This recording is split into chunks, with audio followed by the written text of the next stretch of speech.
যে নামাজ শুরু করেন, নফল নামাজ 2 রাকাত নিয়ত করেন, একদম সালাম ফেরানো পর্যন্ত একবারের জন্য ছেলে মেয়ে, ফ্যামিলি, বিয়ে শাদী, মা বাপ, ব্যবসা বাণিজ্য, কাজ কাম, পড়ালেখা, ক্যারিয়ার, সোশ্যাল মিডিয়া, বাইরের কোনো জগৎ, কোনো কিছুর প্রতি মনোযোগ থাকবে না, পরিপূর্ণ আল্লাহর দিকে মনোনিবেশ করবেন।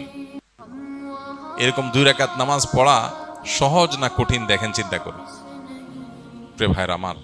অথচ আমাদের দিনে কতগুলো রাকাত নামাজ পড়া লাগে, সেখানে 2 রাকাত নামাজেও আমরা এই মনোযোগ দিতে পারিনি।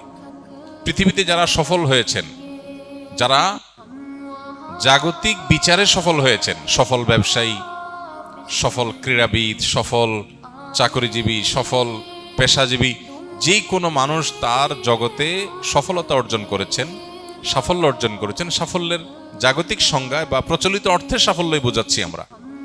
এই মানুষগুলোর জীবনী, এই মানুষগুলোর লাইফস্টাইল, এই মানুষগুলোর যে সারা জীবনের অভ্যাস, এগুলোকে নিবিড়ভাবে পর্যবেক্ষণ করার পর অনেক গবেষকদের দাবি হলো সেই সব মানুষরাই জীবনে সবচেয়ে বেশি সফল হয়েছে যাদের জীবনে ডিপ আওয়ারের পরিমাণ, পূর্ণ মনোযোগের সাথে কাজ করার পরিমাণ যত বেশি, তাদের জীবনে সাকসেসের রেশিও তত বেশি।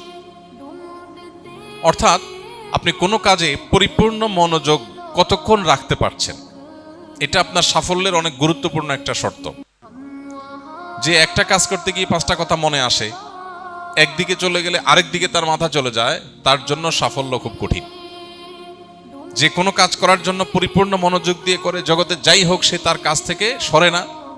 আপনারা যারা স্কিলে ভর্তি হয়েছেন, প্রশিক্ষণ নিচ্ছেন, যে প্রশিক্ষণ পরিপূর্ণ মনোযোগের সাথে নিচ্ছে, ক্লাসে পূর্ণ মনোযোগ দিচ্ছে, সিস্টেম পরিপূর্ণ মানছে, এই মুহূর্তে সে প্রশিক্ষণ নিতে আসছে, অন্য জগতে সে যেতে চায় না,